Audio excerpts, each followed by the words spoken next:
Most people think ancient laws died with the past. They imagine tribal codes as museum pieces, dusty relics from a time before smartphones and satellite internet. But in some corners of the world, those laws are still breathing, still enforced, still capable of destroying a life with a single violation. Thomas Red Cloud didn't believe that until the night he broke his people's most sacred law. It was a Thursday in late November when everything fell apart.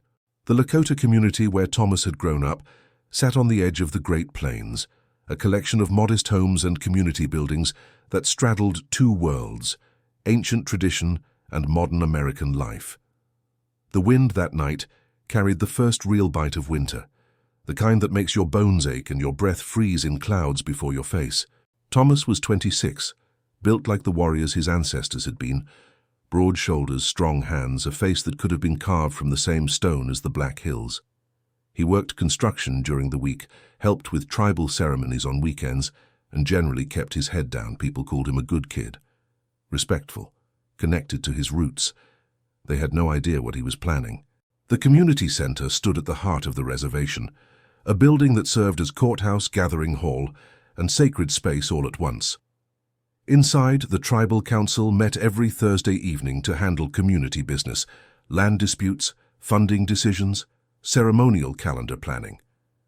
7 elders sat in a semicircle, their faces weathered by decades of sun, wind, and hard choices. Thomas's grandfather was among them, William Red Cloud, 73 years old, keeper of oral histories, guardian of traditions that stretched back centuries, the kind of man who could recite your family lineage back 8 generations without pausing for breath. The kind of man Thomas was about to betray. The meeting had ended around 9. Thomas waited in his truck in the parking lot, engine off, watching his breath fog the windshield. He'd rehearsed this moment 100 times in his mind, but now that it was here, his hands were shaking. Inside the center, locked in a ceremonial room behind 2 doors and a combination only the council knew, was the sacred bundle. Every tribe had different traditions, different objects of power and significance. For Thomas's people, the bundle contained items passed down through 23 generations. Eagle feathers from birds that had flown before Columbus ever touched shore, medicine stones touched by healers whose names were legend, fragments of the first peace pipe smoked when warring bands became one nation. To the Lakota community, these weren't artifacts. They were the physical embodiment of their identity, their continuity, their right to exist as a people. Tribal law was explicit. Only council members could touch the bundle. Only during specific ceremonies could it be opened, and under absolutely no circumstances could any part of it ever leave the community center. Thomas had a buyer waiting in Rapid City who would pay $30,000 for what was inside. He told himself he had good reasons. His sister needed surgery their insurance wouldn't cover. His mother's house was about to be foreclosed. The tribe's economic development fund had been empty for 3 years. $30,000 could solve everything. The bundle would be safe. He'd made the buyer swear to preserve it, to eventually return it to a museum where it could be protected properly.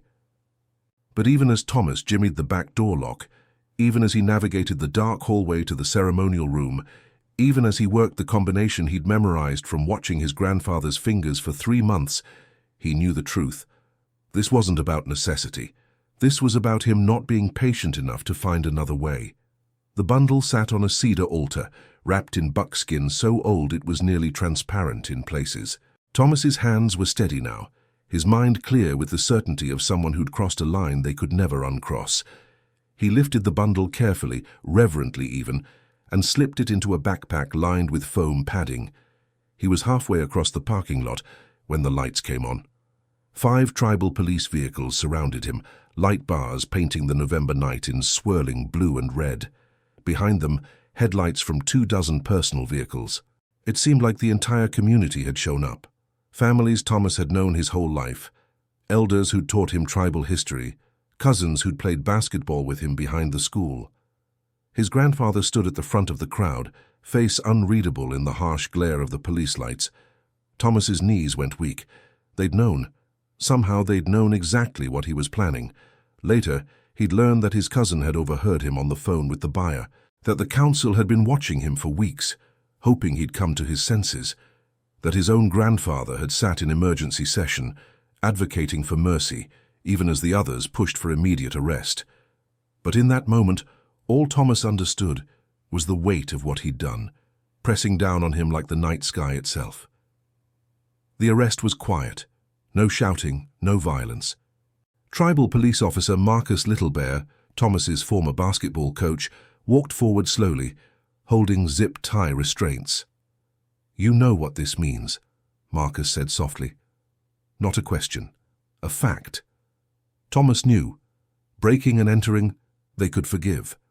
Theft could be punished with restitution and community service, but touching the sacred bundle, attempting to remove it from tribal land, that wasn't just crime. That was betrayal of the highest order, a violation of the covenant that held the community together. That was the kind of thing that got you banished. The word hung in Thomas's mind as Marcus secured his wrists. Banishment. In the old days, it meant death. Being cast out onto the plains with nothing, to freeze or starve or be killed by enemies. In the modern world, it meant something different but equally devastating. Excommunication from your people. Your name struck from tribal rolls. Your family forbidden from acknowledging you. Your existence erased from the only community you'd ever known. As they led him to the police vehicle, Thomas locked eyes with his grandfather. William Red Cloud's face showed nothing. No anger, no sadness, no recognition at all. It was as if Thomas had already become a ghost.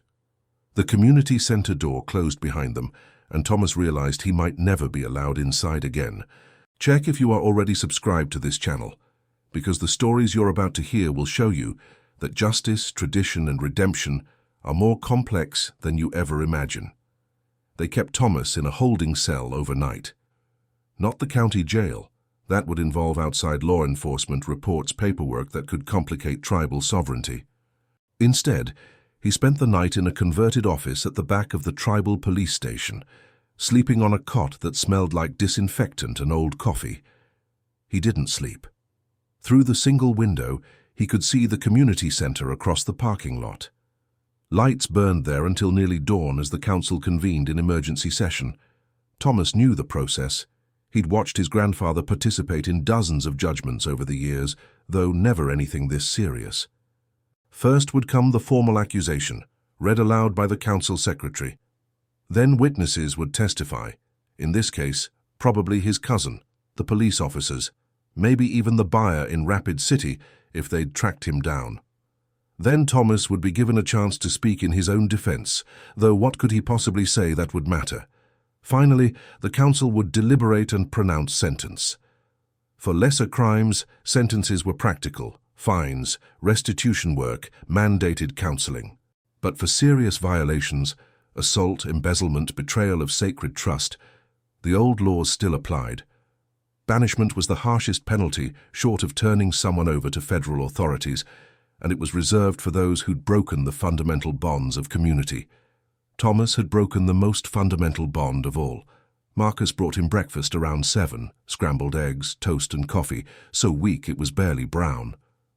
"Council wants you at 9, he said, setting the tray on the cot. "Your mother's outside, but you know the protocol. No contact until after judgment." "She okay?" Thomas asked. Marcus's jaw tightened. "How do you think? Her father sits on the council that's about to judge her son. Her sisters aren't speaking to her. She spent all night crying in the church." He paused at the door. "You really thought you'd get away with it?"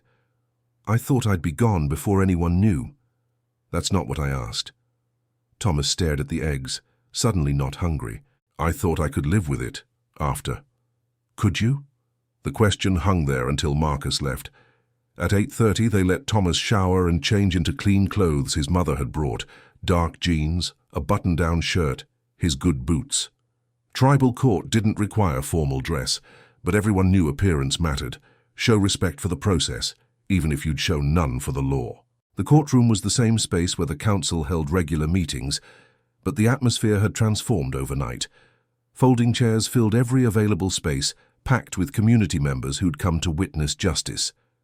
Thomas recognized teachers, shop owners, the woman who ran the youth center, families who'd been neighbors for 3 generations. They watched him with expressions ranging from anger to pity, to cold curiosity. His mother sat in the front row, hands folded in her lap, eyes red but dry. She didn't look at him as the officers guided him to the defendant's table. The counsel entered from a side door, moving with the deliberate dignity of people who understood the weight of their responsibility. 7 elders, 3 women and 4 men, representing different families and different perspectives within the community.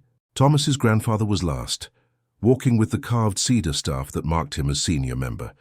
William Redcloud took his seat without glancing at his grandson. Council Secretary Janet Tallgrass stood and began reading the formal accusation. Her voice was steady, clinical, each word falling like a hammer. Thomas William Redcloud, you stand accused of breaking and entering tribal property, attempted theft of sacred objects, violation of ceremonial law, and betrayal of community trust. How do you answer these charges? Thomas's lawyer, a tribal advocate named David Runninghorse, who'd been assigned to him, stood. The accused pleads guilty to all charges and throws himself on the mercy of the council. A murmur rippled through the crowd. No defense, no mitigation, no attempt to explain or excuse, just admission. Janet nodded and called the first witness. For the next 2 hours, Thomas sat and listened to people he'd known his whole life testify against him. His cousin Michael described overhearing the phone call with the buyer. Officer Little Bear explained finding Thomas in the parking lot with the sacred bundle in his backpack. The council's security expert detailed how they'd known about Thomas's plans for weeks, hoping he'd change his mind. But the most devastating testimony came from Maria Swift Eagle, the tribal historian. Maria was 81, tiny and fierce, with memory that could recall events from 70 years ago with perfect clarity. She'd taught Thomas tribal history when he was in elementary school, had praised his potential, had told his mother he had the gift of understanding the past. Now she stood before the council and explained what the sacred bundle meant, not in abstract terms, but in living memory.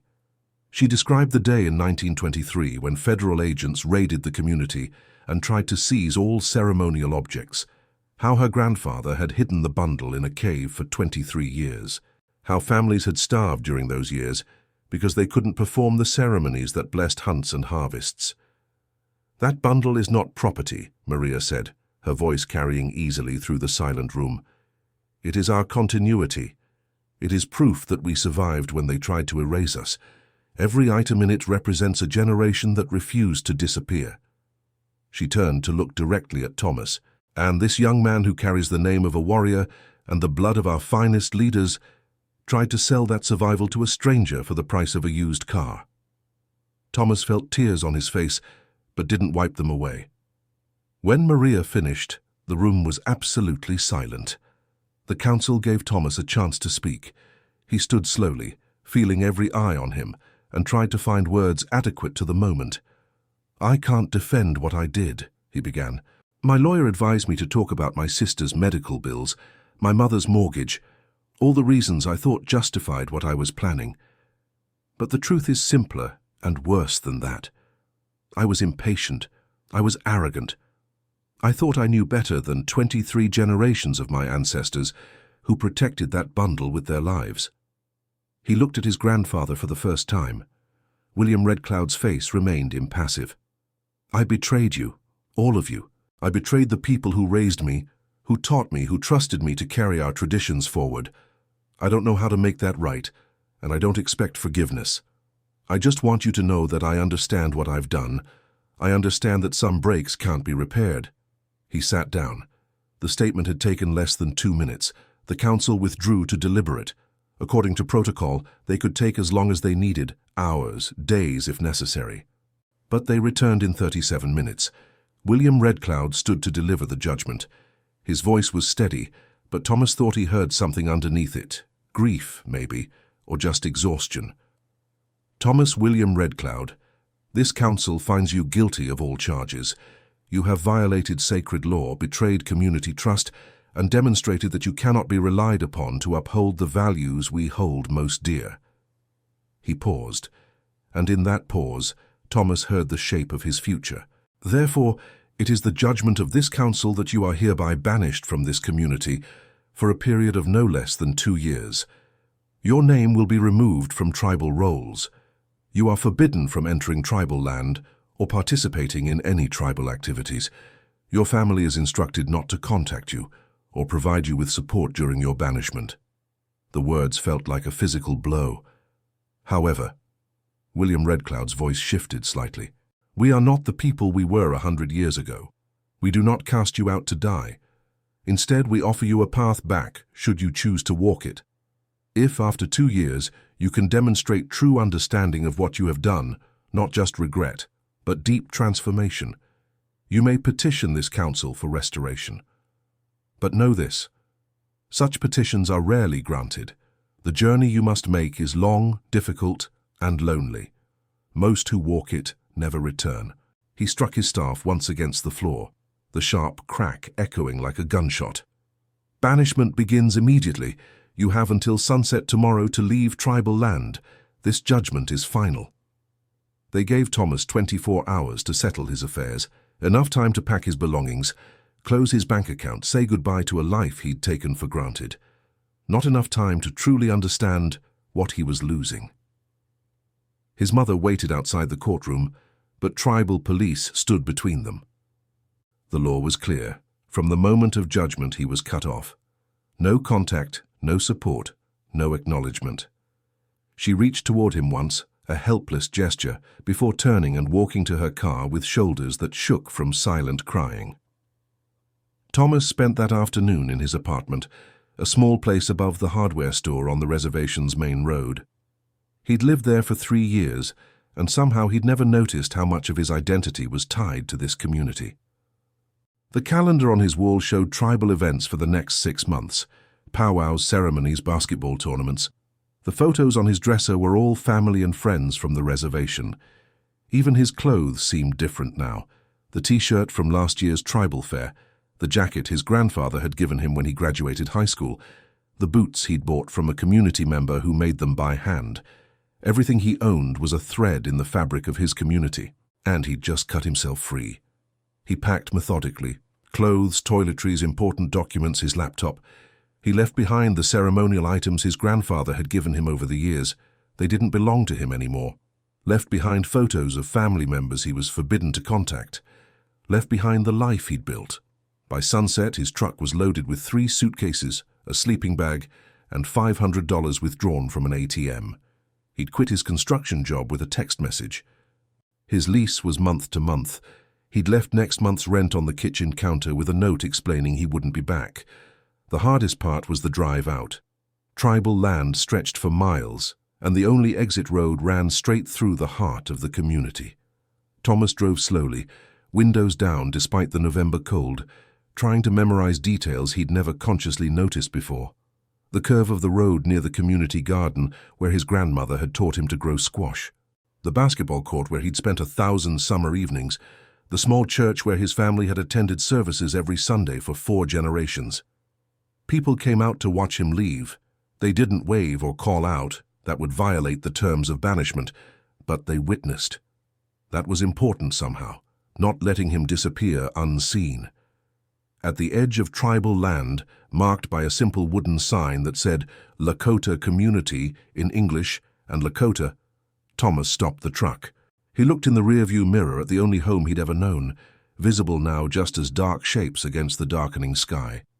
Then he drove forward, and the sign disappeared behind him. The nearest town was 40 miles away, a small place called Clearwater, with a population that swelled to nearly 3,000 during tourist season and shrank to half that during winter. Thomas had been there dozens of times to shop, to sell crafts, to visit the regional hospital. But he'd always gone as a member of the tribe, part of a group, connected to something larger than himself. Now he was just another drifter.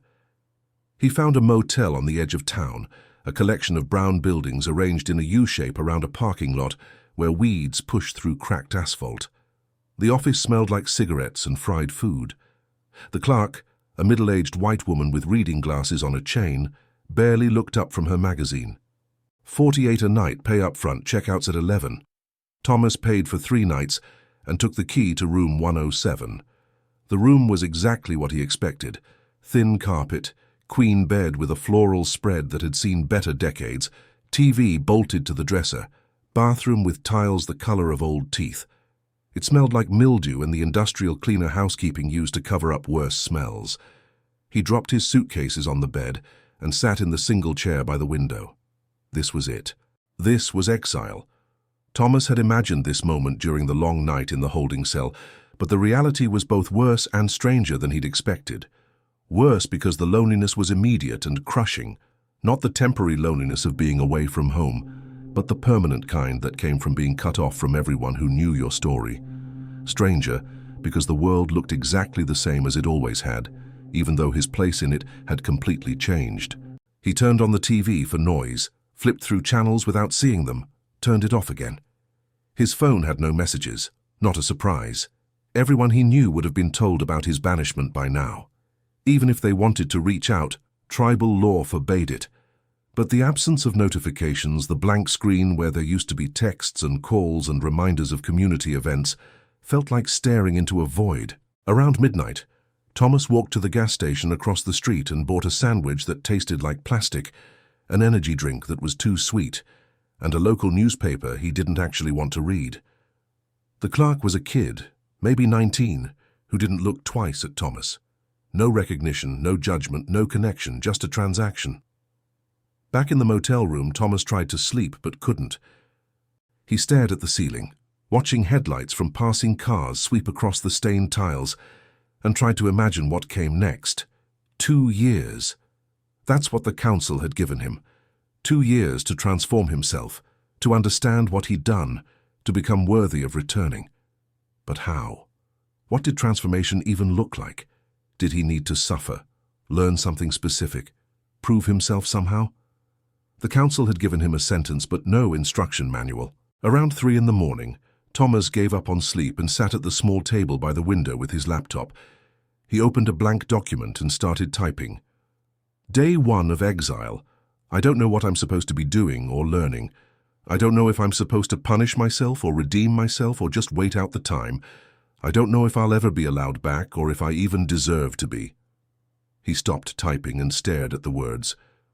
Then underneath he wrote, but I know that what I did was wrong. Not wrong because I got caught.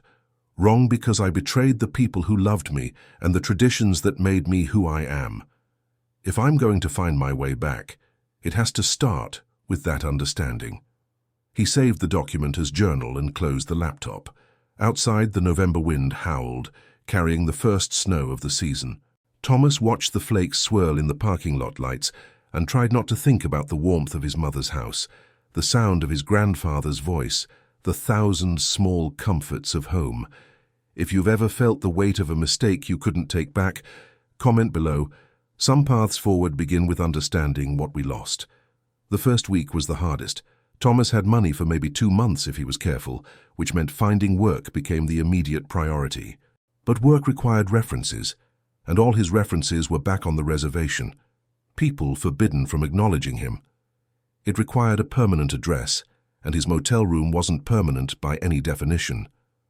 He spent his days walking Clearwater's main street, filling out applications at the hardware store, the grocery store, the auto parts shop, the diner on the corner.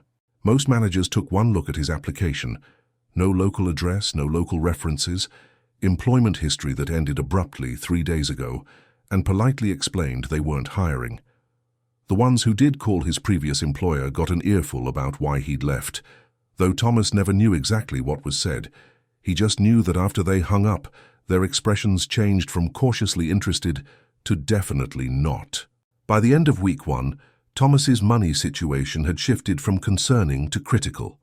3 more nights at the motel would drain half his remaining cash. Food came from the gas station, chips, protein bars, the least terrible sandwiches, because actual restaurants were too expensive. And the loneliness was worse than the poverty. He'd gone from living in a community where you couldn't walk 50 feet without running into someone you knew, to being completely invisible. The motel clerk learned his name only because it was on his ID. The gas station cashier never looked up from her phone.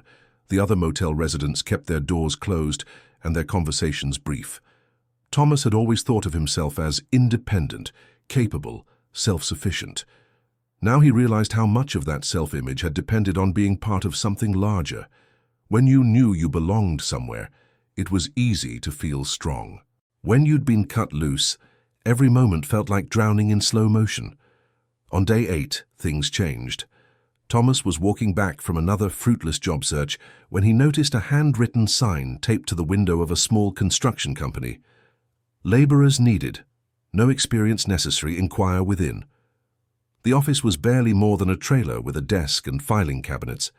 The man behind the desk was in his 50s, weathered face suggesting years of outdoor work. Tool belt still strapped around his waist, even though he was clearly doing paperwork. "Help you?" he asked without looking up. "The sign. You're hiring. Can you lift 50 pounds repeatedly for 8 hours?" "Yes." "Can you show up on time and follow instructions?" "Yes." "Can you pass a background check?" Thomas hesitated. His tribal court conviction wouldn't show up in a standard background check. Tribal law operated separately from state and federal systems. But lying felt wrong, and the truth would end the interview immediately. "I can pass the legal check," he said carefully. "But I should tell you I recently left a job under difficult circumstances. I'm willing to work hard, and I need the opportunity, but I won't lie to you about my situation." The man finally looked up, studying Thomas with the kind of direct gaze that suggested he'd heard every hard luck story in the book. "What's your name?" "Thomas." "I'm Frank Morrison. I run this company with my 2 sons, and we don't have time for drama or unreliability. I also don't have time to care what brought you to Clearwater, as long as you do the work." He pulled out a W-4 form. "Fill this out. You start tomorrow at 6. We're framing houses for a subdivision. Pay is $16 an hour, cash at the end of each day. Miss a day without calling, you're fired. Show up drunk or high, you're fired. 'Cause problems with the crew, you're fired. Work hard and stay reliable, and we'll get along fine." Thomas filled out the form with hands that shook slightly from relief. The next morning he showed up at the construction site at 5:45. Frank nodded approval and handed him a tool belt. "You'll be working with my son Marcus today. He'll show you what needs doing." Marcus Morrison was maybe 30, built like someone who'd been swinging hammers since childhood. He took one look at Thomas and grunted. "You know which end of a hammer to hold?" "I worked construction on my reservation for 5 years." "Good, let's see if you remember how." The work was physically brutal in the best possible way. Thomas spent 8 hours lifting, carrying, measuring, cutting, nailing.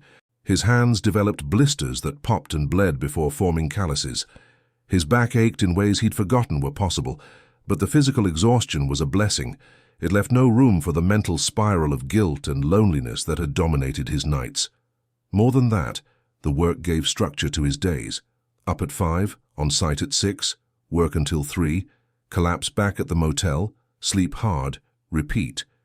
It wasn't much of a life, but it was something, a rhythm, a purpose, even if it was just survival.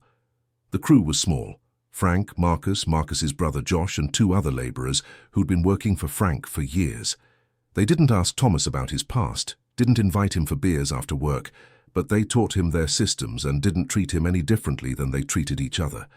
There was a kind of dignity in that indifference. After 2 weeks, Frank pulled Thomas aside during lunch break. "You're doing good work. Reliable, competent, no complaints. I'm putting you on regular payroll starting next week, which means taxes but also means benefits and more hours if you want them." "Thank you." "Don't thank me. You're earning it." Frank studied him for a moment. "I don't know what happened to bring you here, and I don't need to know, but I recognize a man trying to find his way back to something. Keep showing up, keep doing the work, and eventually you'll get there." That night, Thomas added an entry to his journal. Day 14, found work, found routine. Haven't found redemption yet, but maybe survival is the first step. As winter deepened, Thomas settled into his new reality. He moved out of the motel and into a room in a boarding house, cheaper, slightly less depressing, with a shared kitchen where he could cook actual food instead of eating gas station sandwiches. The landlord was an elderly widow named Mrs. Patterson, who asked too many questions, but also left casseroles outside his door when she cooked too much. The work crew became familiar, though not exactly friendly. They shared the camaraderie of people who rely on each other for safety and efficiency, but don't necessarily socialize off the clock. It was enough, more than Thomas had expected. But the loneliness remained. He'd catch himself reaching for his phone to text his sister about something funny that happened at work. Then remember he couldn't. He'd hear a song on the radio that reminded him of his grandfather and spend the rest of the day fighting the urge to drive back to the reservation just to see the old man from a distance.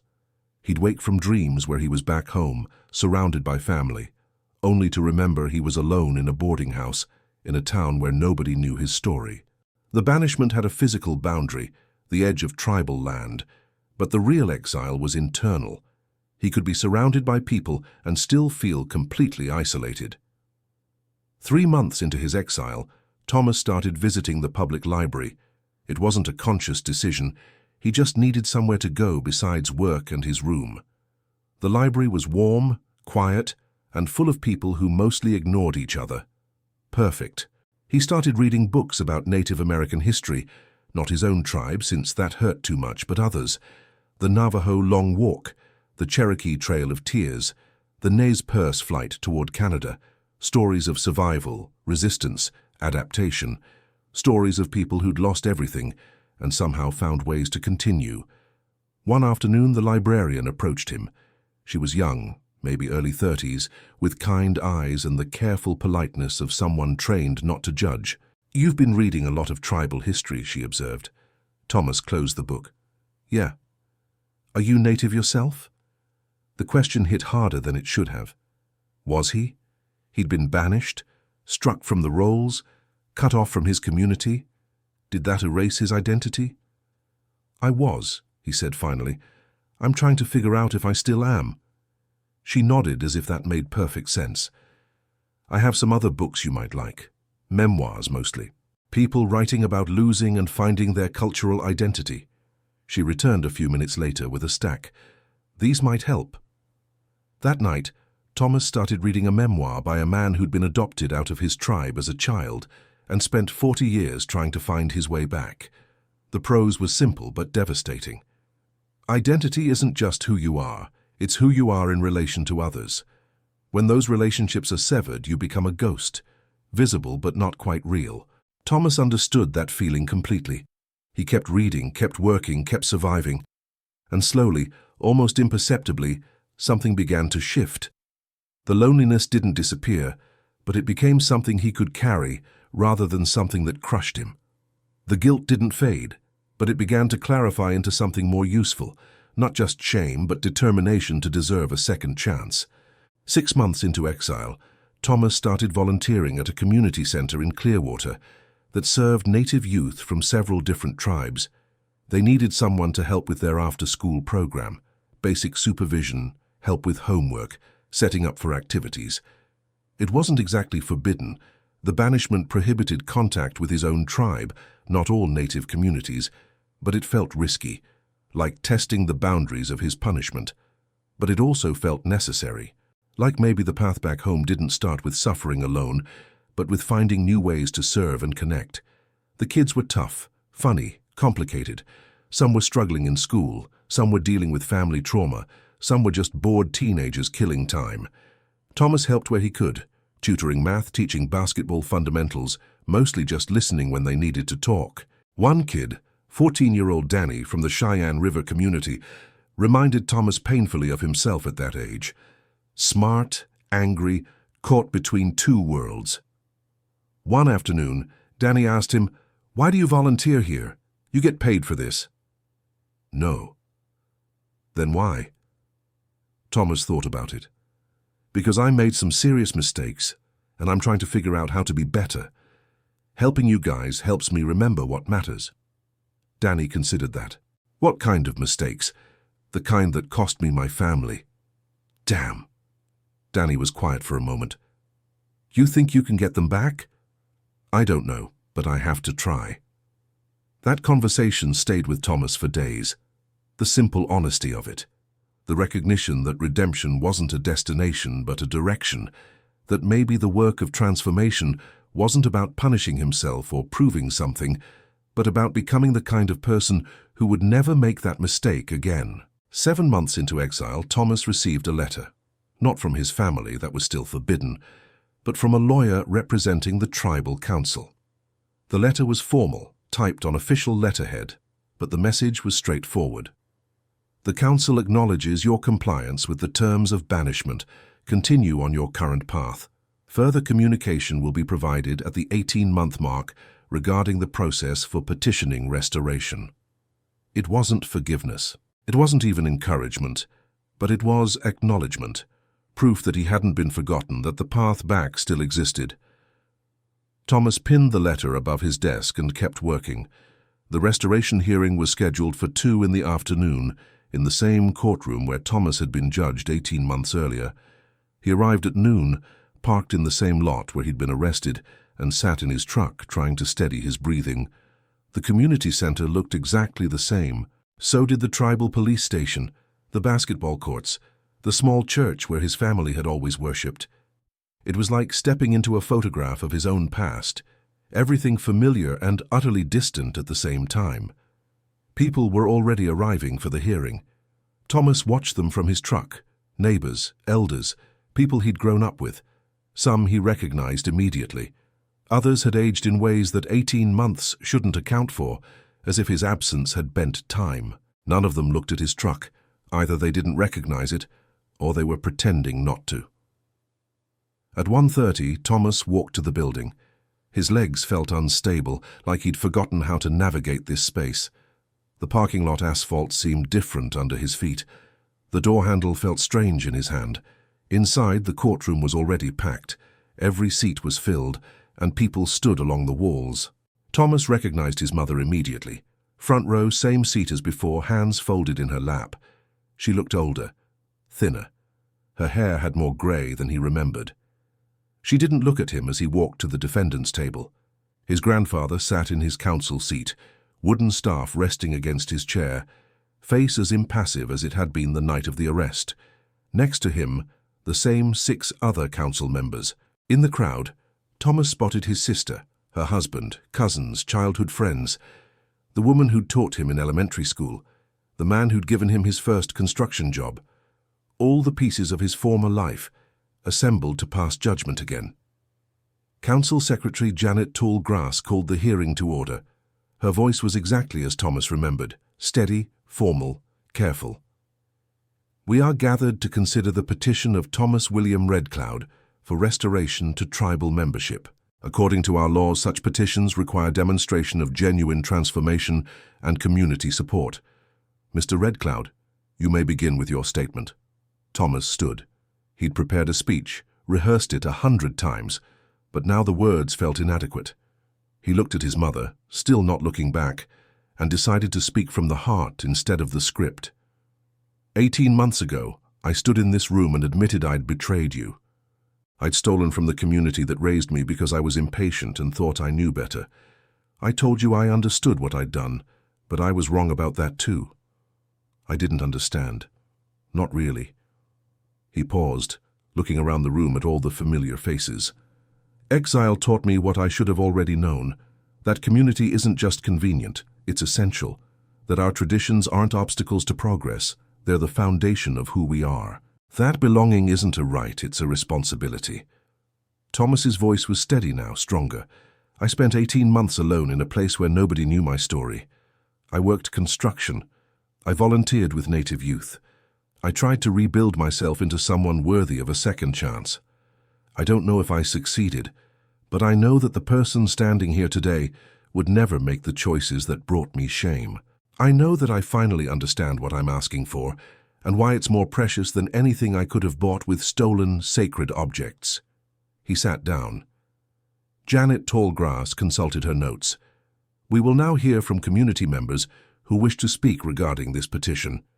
Those in favor of restoration will speak first. Thomas braced himself for silence. Why would anyone speak for him? But Maria Swift-Eagle stood, the same elder who'd delivered the most devastating testimony at his original judgment. She walked slowly to the speaker's position, leaning on a cane Thomas didn't remember her needing before. I was the one who explained what the sacred bundle meant, she began, her voice carrying easily through the silent room. I was the one who described how precious our traditions are, how many sacrifices our ancestors made to preserve them. I spoke against Thomas Redcloud because what he did was unforgivable. Thomas's heart sank. But, Maria continued, I have spent my life studying our history, and one thing I know is this. Our people have always believed in the possibility of redemption.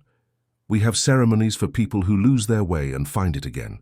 We have songs about warriors who fell and rose stronger. Our traditions aren't just about punishment. They're about transformation. She turned to look directly at Thomas. I have read the letters supporting this young man's petition. I have spoken with the people who worked with him during his exile, and I believe, not with certainty, but with hope, that he has learned what we tried to teach him through banishment. Our community is stronger when we welcome back those who have truly changed. I support restoration. She sat down, and Thomas felt tears on his face.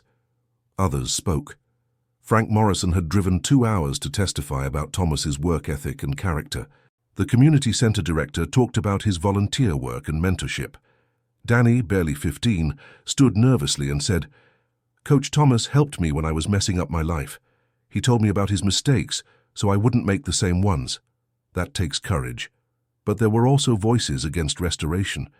A cousin stood and said, betrayal of sacred trust should be permanent. Letting him back sends the message that our laws don't mean anything. An elder argued, 18 months isn't enough time to truly transform. We should require a longer period. The arguments went back and forth for nearly 2 hours. Thomas sat and listened, understanding that this wasn't just about him. It was about the community deciding what kind of people they wanted to be. Finally, the council withdrew to deliberate. The wait was excruciating.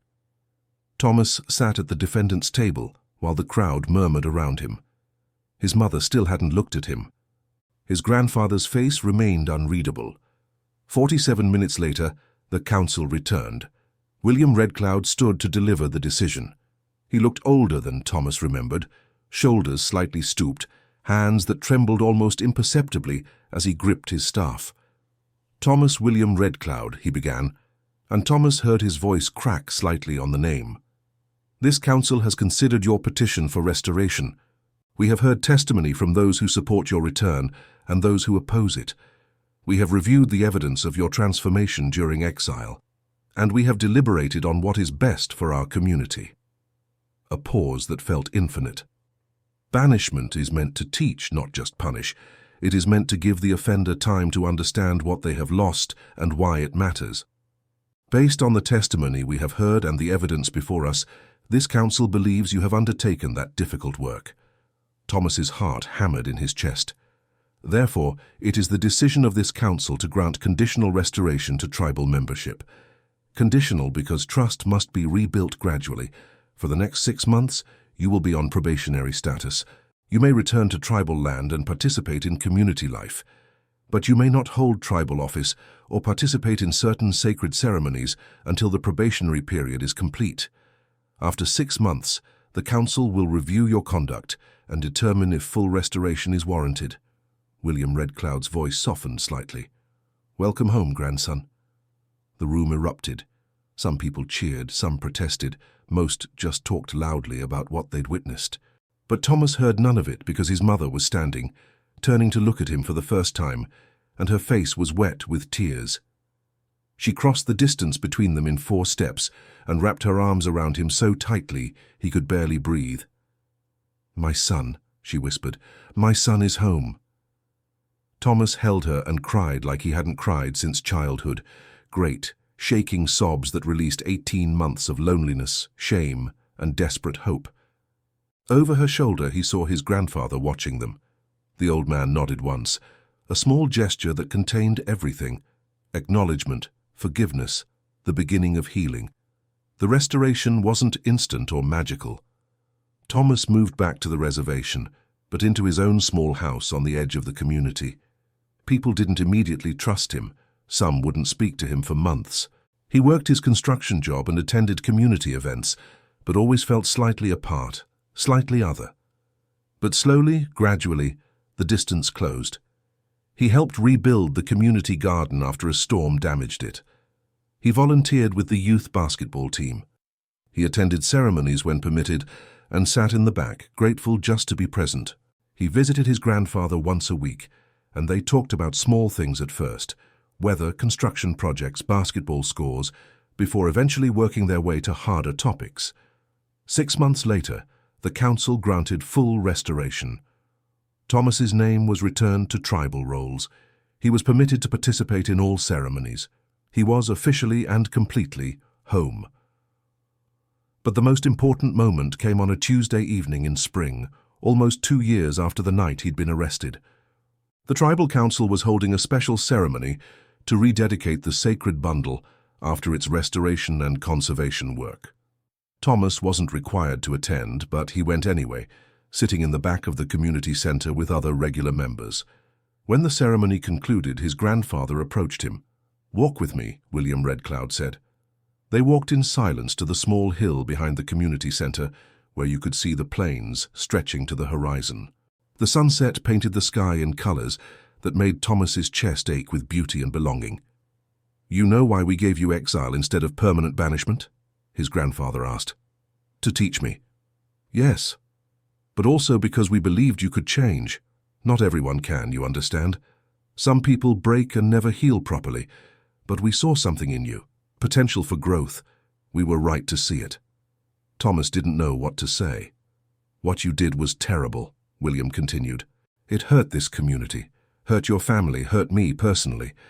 But what you've done since then, the work of transformation, the humility to rebuild yourself, that matters too. Maybe more." The old man put a hand on Thomas's shoulder. "You're not the same person who stole from us. You're someone who understands what was lost and why it mattered. Someone who values community because you've lived without it. That understanding, that wisdom, it's painful to earn, but it's valuable. Don't waste it." "I won't," Thomas promised. They stood together on the hill, grandfather and grandson, watching the sunset paint the plains in gold and crimson. Thomas thought about the journey he'd taken, from arrogant betrayal through exile to this moment of hard-won restoration. He thought about Danny and the other kids he'd mentored, about Frank Morrison's faith in him, about his mother's tears of joy. He thought about how transformation wasn't a destination, but a direction, a commitment to keep becoming better. The wind picked up, carrying the smell of sage and prairie grass. Somewhere in the distance, someone was singing a traditional song. Thomas closed his eyes and let himself feel it, the sense of belonging, of being part of something larger and older than himself. He was home, and this time, he understood what that meant. If you watched this far, it's because you connected with Thomas's journey from betrayal to redemption. Leave a comment saying, "I watched this far," so I can get to know you and know who really appreciates these deep stories about justice, tradition, and second chances. If this story moved you, hit that like button and share it with someone who needs to hear that transformation is possible, that our worst mistakes don't have to define us, and that sometimes the longest journey is the one that brings us home to ourselves. Subscribe for more true stories about the complexity of justice, the power of tradition, and the hard work of redemption. Because these aren't just stories. They're reminders that we all have the capacity to change, to grow, and to become worthy of the second chances we're given.